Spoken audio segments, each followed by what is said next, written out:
Si a usted le preocupa la huella ambiental que pueda estar generando al consumir y consumir muchos productos y botarlos en la basura, pues piénselo dos veces porque en realidad usted puede estar contaminando doblemente. Por ejemplo, lo que pasa con los artículos electrónicos, cuesta muchísimo producirlos, los adquirimos y cuando se vuelven obsoletos los desechamos, los botamos a la basura. Pero allí hay un enorme potencial del cual vamos a hablar más adelante. Se quedará sorprendido de saber cuánto oro y cuánta plata puede haber en esos artículos electrónicos. Estábamos conversando sobre la cultura de reciclaje en nuestro país y nos preguntábamos si en Venezuela han existido o hay iniciativas locales que hayan sido exitosas en esta materia, en la recolección de desechos y el buen manejo o el buen tratamiento de ellos.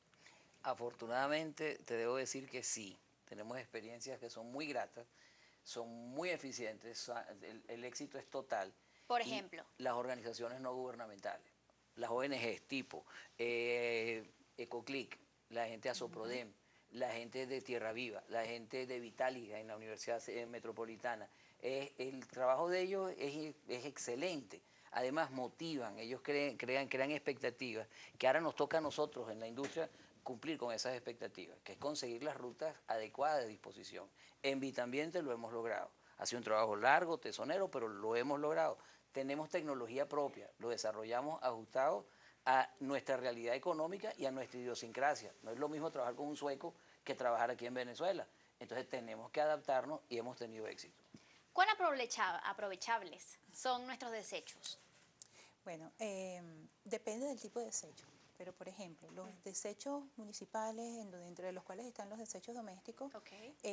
prácticamente, salvo la fracción, digamos, asociada a la parte sanitaria, yo creo que se puede aprovechar en un 100%. Desde el punto de vista, tenemos, digamos, grupos de componentes en esos desechos, conformados, por ejemplo, por la fracción orgánica, y de la fracción orgánica hay grupos de trabajo de investigación en diferentes universidades que están tratando de utilizarlos como fuente de energía, generando gas natural, por ejemplo.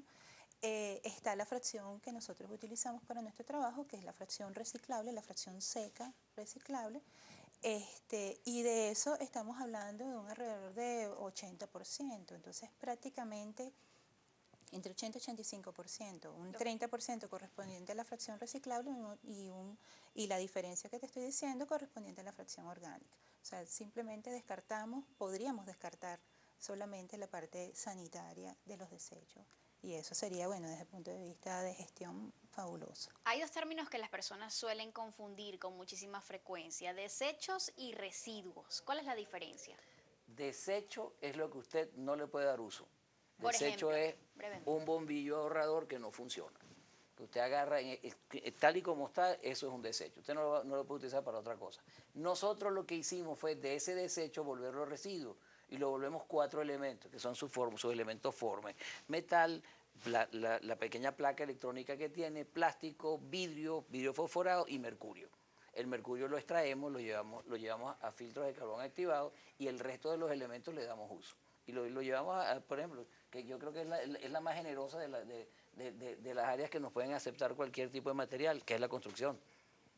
Por ejemplo, ustedes, y tenemos por acá justamente en la mesa, parte del uso que ustedes le han podido dar a ese procesamiento del bombillo como tal. Sí. Háblenos de esto.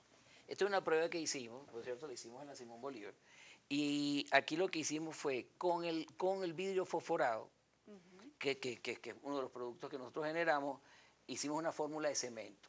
Esta fórmula de cemento se valoró, y lo hiciste en el laboratorio, lo hizo en el laboratorio de ustedes, se estudió el sustrato, dio que no tenía trazas de mercurio, se le hicieron pruebas de lixiviación, se le hicieron pruebas de resistencia y resulta que utilizándolo en la proporción adecuada, es un excelente compuesto. Se puede utilizar como cemento. Claro, no vamos a llevarlo a mobiliario urbano para utilizar términos de ingeniería, no lo vamos a llevar a placas, no lo vamos a llevar a columnas, pero para mobiliario urbano es perfecto. Es decir, no serviría quizás para construir una vivienda o un hospital. No, No lo recomiendo. Podríamos usarlo ¿Por qué? para otra cosa. Bueno, yo diría porque para preservar, vamos a tomar todas las precauciones.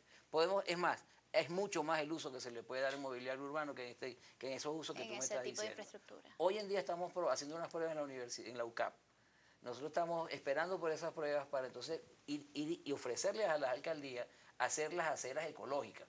En vez de usted ir a destruir una acera, pues hacer que esa acera que usted va a refaccionar, que la va a regenerar, lo haga con material de reciclado, inclusive con el mismo material que usted está generando a la destrucción de la Es mucho acera. más económico y Muchísimo causa más económico. un impacto muchísimo menor al medio ambiente. A mí me hace gracia cuando hablamos de económico, porque económico yo no sé cómo yo puedo valorar el reciclar o el preservar la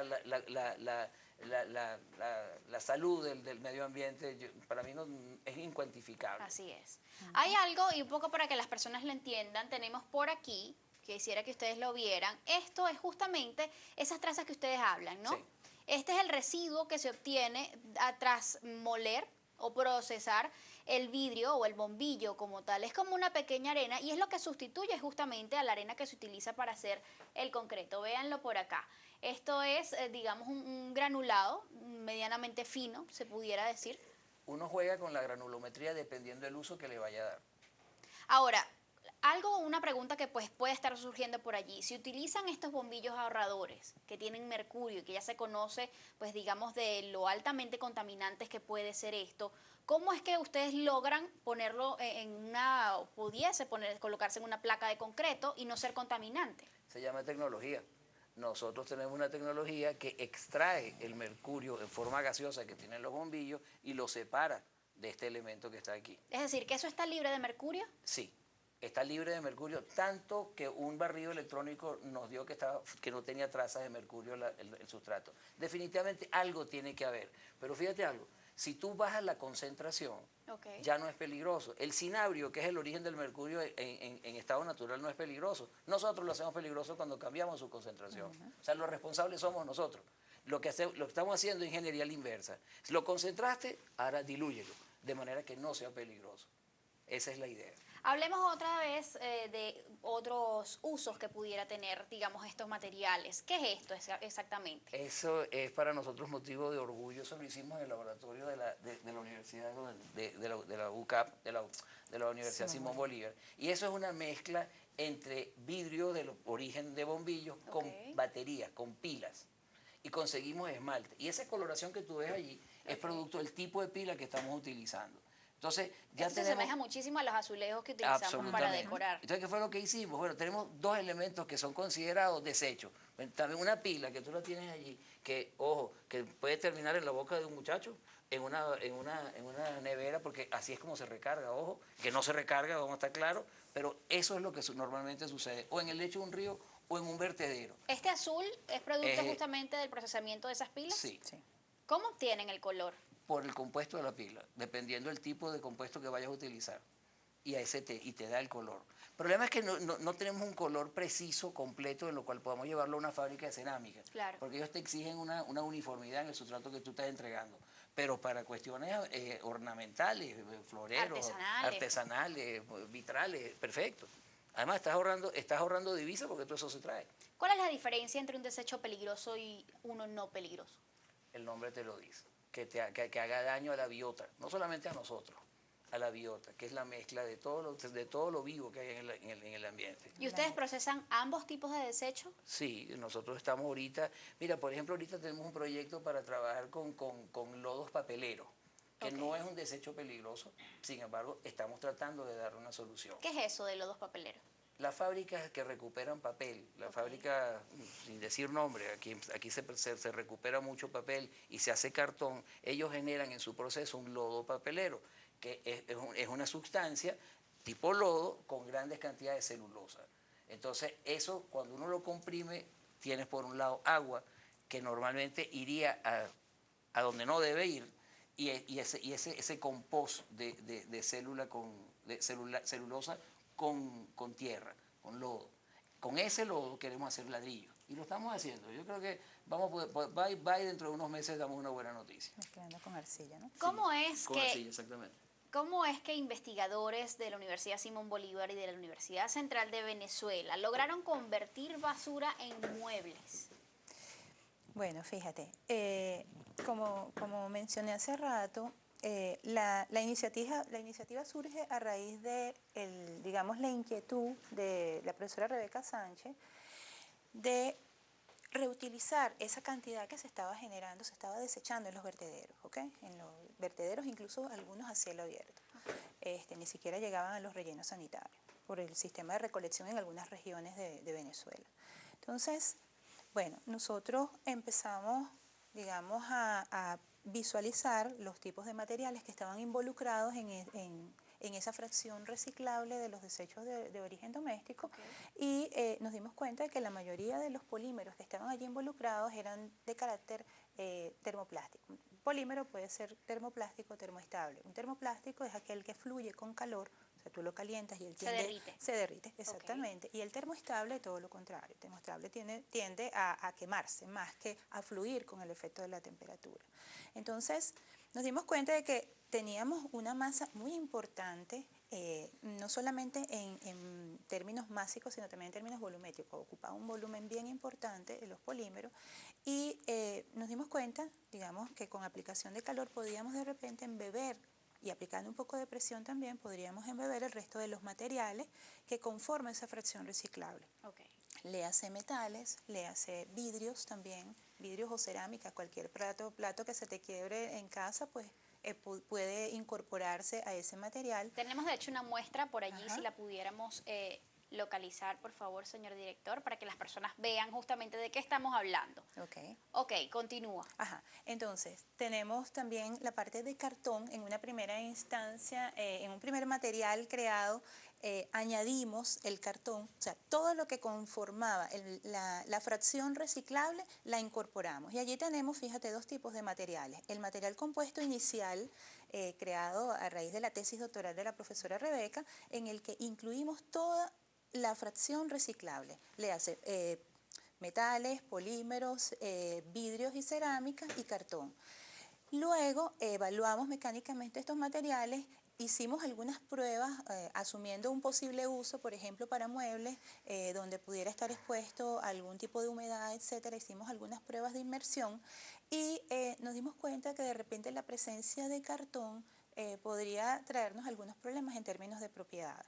Entonces, surge la idea de empezar a modificar la composición, aunque obviamente el modificar la composición de repente le introducía un poco de costo adicional al procesamiento, ya implicaba alguna etapa de separación. La idea inicial era simplemente agarrar todo y mezclarlo, reducirlo de tamaño, homogenizarlo y compactarlo. Pero decidieron entonces eliminar el cartón y se quedaron con los polímeros, el vidrio y los metales. Empezamos a hacer modificaciones de composición de los desechos. Empezamos a controlar un poco más. Entonces empezamos a reducir la cantidad. No lo quitamos de entrada en un inicio, sino empezamos a reducir la cantidad de cartón que nosotros utilizábamos y la sustituimos por el polímero.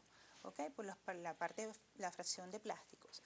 Y nos dimos cuenta de que bajo ciertas condiciones de esfuerzo, o sea, por ejemplo, bajo condiciones de compresión, presionando el material, que es el esfuerzo típico de una repisa, por ejemplo, de un mueble, un tope, etcétera, la presencia de cartón no era tan nociva. Pero bajo otras condiciones de esfuerzo, por ejemplo, flexión, etcétera, la presencia del cartón no nos daba muy buenas propiedades mecánicas. Entonces, vamos a hablar más adelante, y disculpa que te interrumpa, justamente de la utilidad que pudiera tener este material en nuestros hogares, porque son múltiples quizás los usos que se pudieran, digamos, agregar allí. Tenemos participación a través del Twitter. Ismael Escalona nos dice, por ejemplo, vi el video que usaron bombillos ahorradores, eso tiene mercurio, ¿no es perjudicial tener un mueble con mercurio? Preguntaba, y ya la respuesta fue aclarada por el señor Vitalis, quien dijo que en el procesamiento de estos bombillos, ellos pasan por justamente un mecanismo de absorción que elimina el mercurio de este material. Ciudadela Creativa nos dice, porque el desecho de algunos es el tesoro de otros, porque donde tú ves basura,